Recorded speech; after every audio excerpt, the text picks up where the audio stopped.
In this video, we are going to take a look at importing a payroll journal entry into Eldermark Financials.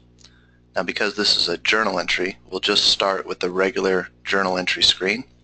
Just come up to Menu, then go to General Ledger, expand the data entry area, and open the journal transaction screen. This is just our regular journal entry screen.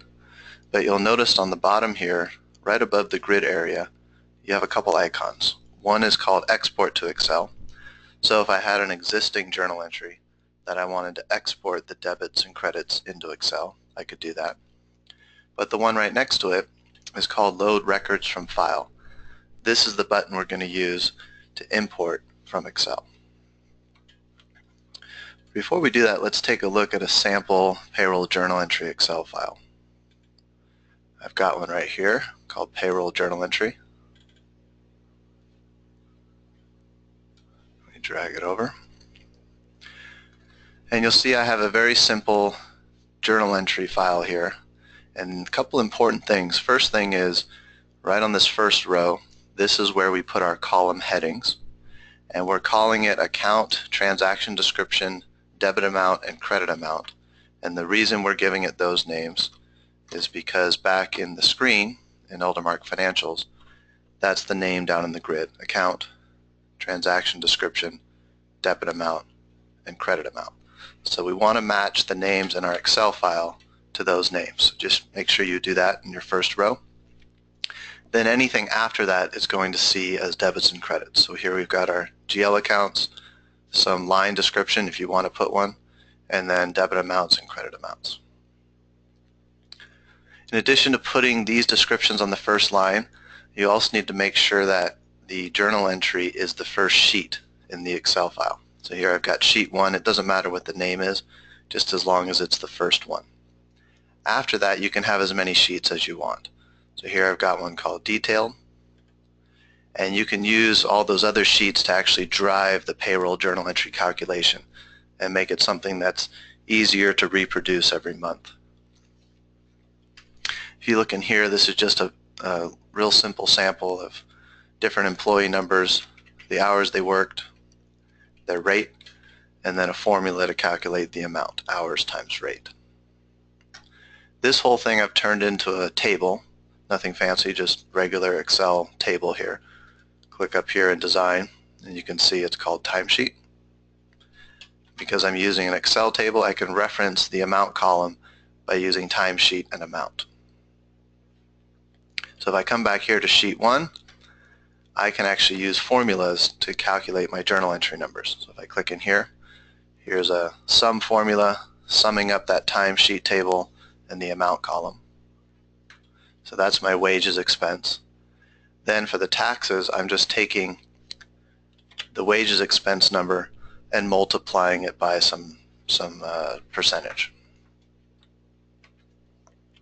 And then there's another one multiplying it by a percentage, and on the bottom this number is just a plug. So the important thing to note is that I can use formulas on the sheet that's going to be imported into Eldermark Financials. It won't break the import.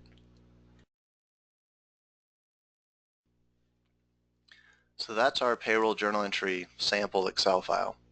You can make yours with as many sheets as you want. Just make sure on that first sheet that you use these descriptions for your column headings. Let's go ahead and close that down.